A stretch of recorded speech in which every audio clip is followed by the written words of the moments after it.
اعوذ بک من همزۃ الشیاطین بسم اللہ الرحمن الرحیم ومن یبتغی غیر الاسلام دینا فلن یقبل منہ وہو فی الآخرۃ من الخاسرین۔ جس کسی نے بھی دین اسلام کے علاوہ کوئی دین اختیار کیا تو وہ اس سے قبول نہ کیا جائے گا، بلکہ وہ دنیا اور آخرت میں تباہ و برباد ہوگا اور خسارے میں رہے گا۔ یہ آیت مبارکہ جو میں نے آپ کے سامنے پیش کی ہے، یعنی تلاوت کی ہے ترجمے کے ساتھ، اس کا خلاصہ کچھ اس طرح ہے کہ یہ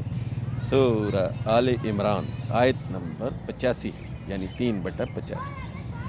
اس کی پہلی آیت میں کہہ دیا سورہ آل عمران میں کہ یہ وہ کتاب ہے جو پہلے والی کتابوں کی بھی تصدیق کرتی ہے، اور یہ لاریب کتاب ہے اور گارنٹڈ کتاب ہے، اس کے علاوہ کسی اور دین کی کتاب کی کوئی گارنٹی نہیں۔ اس کی سورہ آل عمران کی آیت نمبر 3 میں کہہ دیا گیا ہے کہ ہن ام الکتاب و اخری متشابہات، یہ ام الکتاب ہے، یعنی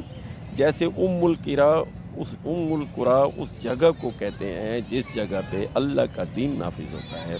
اور انصاف کے مطابق فیصلے ہوتے ہیں، اسی طرح ام الکتاب اس کتاب کو کہتے ہیں جو تمام کتابوں کی ہیڈ اور ماں کتاب کہلاتی ہے، یعنی جو لا ریب ہے اور جس میں کوئی شک و شبے کی کوئی گنجائش نہیں ہے۔ تو اصل میں یہ جو ارشد قرآنی کا یوٹیوب چینل ہے، اس کو آپ سبسکرائب بھی کریں، اس کا مقصد بھی یہی ہے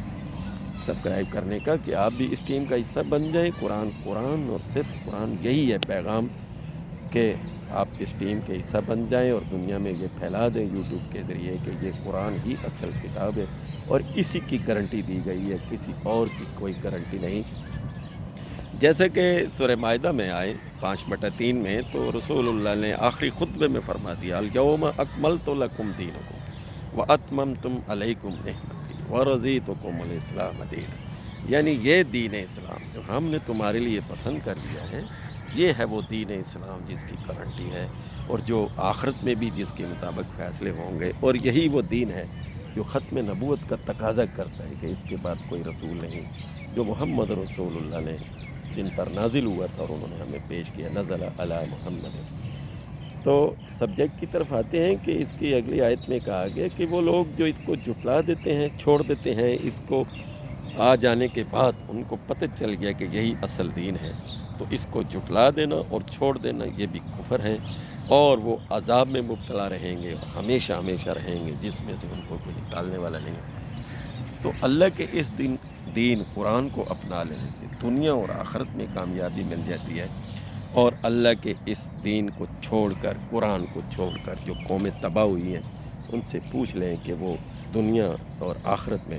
ناکام ہے اور ناکام رہیں گی۔ یہ اس کتاب کا سچا وعدہ ہے، اور جیسے علامہ اقبال نے کہہ دیا ہے کہ یہ ایک سجدہ جسے تو گراں سمجھتا ہے، 1000 سجدوں سے دیتا ہے آدمی کو نرال۔ یعنی اگر آپ نے 1000 کتابوں سے، 1000 جگہوں سے، 1000 مصیبتوں سے، ہزاروں پریشانیوں سے، دکھ تکلیفوں سے بچنا ہے تو اس کتاب کو اپنا لیں۔ اس کی اساس یہ ہے کہ الیوم اکملت لکم دینکم، یہ ایک مکمل دین ہے اور یہ لاریب کتاب ہے، اس میں کوئی شک و شبہ نہیں ہے۔ جیسے کہا گیا ان الدین عند اللہ الاسلام، کہ یہ دین اسلام ہی ایک مکمل اسلام اور مکمل دین ہے، اس دین کے علاوہ کوئی مکمل اسلام اور مکمل دین نہیں ہے، اور اس کو چھوڑ کر دنیا خسارے میں ہے اور اس کو اپنا کر دنیا بہت آگے نکل چکی ہے۔ تو ہمارا مشن یہی ہے کہ ہم پیغام دیں لوگوں کو اور گھر گھر تک یہ پیغام پہنچائیں۔ تو آپ سے بھی درخواست ہے کہ آپ بھی اس مشن کو اپنا لیں، اور اللہ ہم سب کا حامی و ناصر ہو۔ اس کا مقصد حیات جس کا یہ قرآن ہوگا، وہ دنیا میں بھی کامیاب ہوگا اور آخرت میں بھی کامیاب ہوگا، اور جو لوگ اسے لپیٹ چکے ہیں اور اپنے بزرگوں کی روایات پر چلتے ہیں، وہ کبھی بھی کامیاب نہیں ہو سکتے۔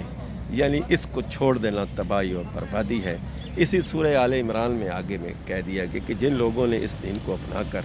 پھر اس کو رد کر دیا اور اس کو لپیٹ کے رکھ دیا، اور اپنی زندگیوں میں، اپنے جسم پر، اپنی باڈی پر، اپنے اختیارات میں، اپنے گھر میں، اپنے بیوی بچوں میں اس کو استعمال نہ کیا، وہ تباہ و برباد ہیں، وہ کبھی بھی ہدایت کے راستے کی طرف نہیں آ سکتے۔ اور جن قوموں نے اور جن افراد نے دنیا میں اس پر عمل کر کے دکھا دیا، وہی اصل میں کامیاب لوگ ہیں۔ اپنا خیال رکھیے گا، اللہ ہم سب کا حامی و ناصر ہو۔ سلام علیکم۔